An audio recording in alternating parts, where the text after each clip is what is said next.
As the Hollywood cliche goes, post-coital, some of us sit back against the headboard, proud of our accomplishment at gratifying our lover, spouse, or one-night stand, and then light up a cigarette. How was it for you? Good enough, you surmise, as you take a well-earned drag? Or are you the kind of person to roll over in an instant, perhaps leaving your bedfellow exasperated and hardly ready to catch some Z's? Or perhaps you spare just a moment reposing, and then compose yourself and start again. Do you cuddle up, have a chat, talk about deep things, or even request a favor of your lover? According to research, these are all common. But what happens to our bodies during and after sex? That's what we'll find out today. In this episode of the Infographic Show, what happens to your body while you are having sex? Today we'll talk about what happens to both men and women having heterosexual sex, and when we say sex, we mean intercourse, lovemaking, copulation, fornication, or as the Brits say, having it off. So, let's start with the man. What happens to him?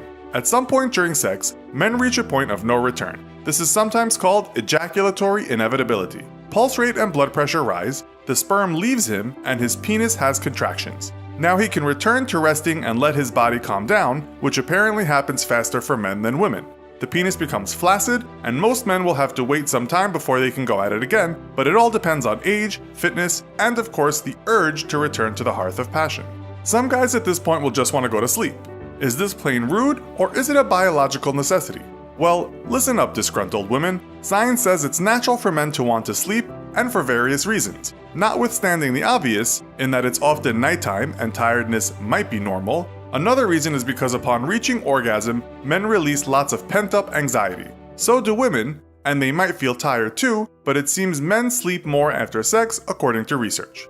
Another thing is brain chemistry. All these chemicals spill out in the brain when men ejaculate, including serotonin, oxytocin, norepinephrine, vasopressin, and nitric oxide. Some of these chemicals are related to de-stressing and the readiness to sleep.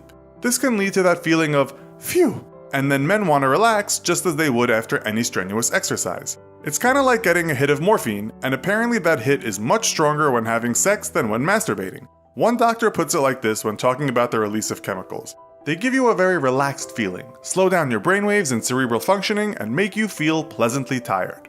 But it's thought the hormone that is released called prolactin is the main reason men want to sleep. It gives you satisfaction, and the less of it you have, the more likely you will go for round 2 quicker. Really satisfied men may just turn over and start to snore. Another thing is that he might want to go for a pee. The reason? It's chemicals again. Oxytocin and prolactin affect the kidneys, and this makes him run off to the bathroom. Some experts also think it's to clean the urethra from bacteria, a kind of natural need. It might also just be because he's been holding it in during all that messing around. He then finds the pee won't come out. That is normal, because for the sperm to come out, your internal sphincter muscle clamps, and this is to close the bladder. This is to stop the semen from entering the bladder.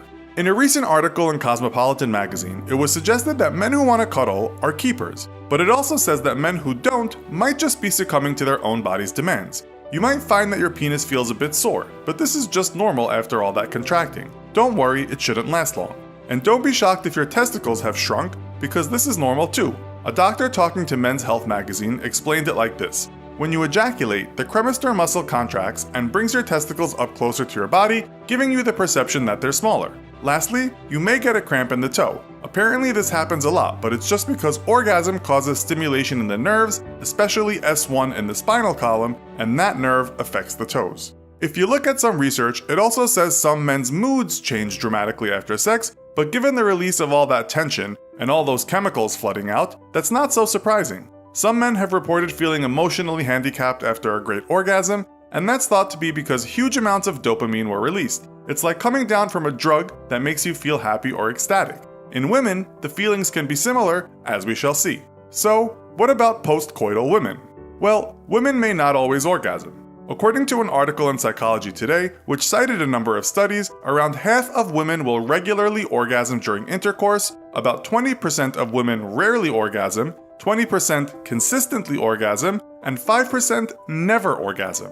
When they do, it's different from a man's one great push to the sun, as women have what has been called rapid rhythmic contractions. This can be quite the event, and some women certainly show this in their face, sometimes looking like they've had an ecstatic experience. These shockwaves go through her genitals, her anus, her uterus, and her pelvis, and she too will have a magnificent rush of chemicals flooding through her brain. She may experience female ejaculation, which is when a milky liquid will come out of her urethra. Don't worry women, there's nothing wrong with this. But what about when a lot of liquid comes out? A neurophysiologist from Rutgers University in Newark says it's not the same milky stuff if it comes out in large amounts. In that case, she says, it is urine diluted with substances from the female prostate. Scientists are still not clear as to why some women do this and others don't, but it's certainly not harmful. So, why are women often up for a chat about tomorrow's activities or the meaning of life, while some men are already halfway to La La Land? According to a study in the Netherlands undertaken in 2005, women are more focused than men during sex, their minds completely set to the task of reaching orgasm. This is because their amygdala and hippocampus, which regulate feelings, kind of turns off. They are at one with sex, well, at least if they are fully immersed in it.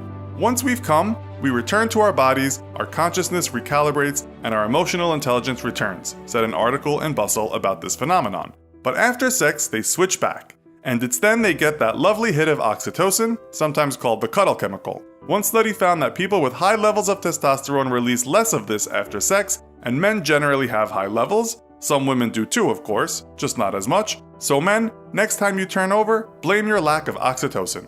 And women may not experience a refractory period at all. This is the downtime men need to get ready to do it again. Note, teenagers may not need much downtime, but then again, sex doesn't always last that long for these hyper-carnal kids.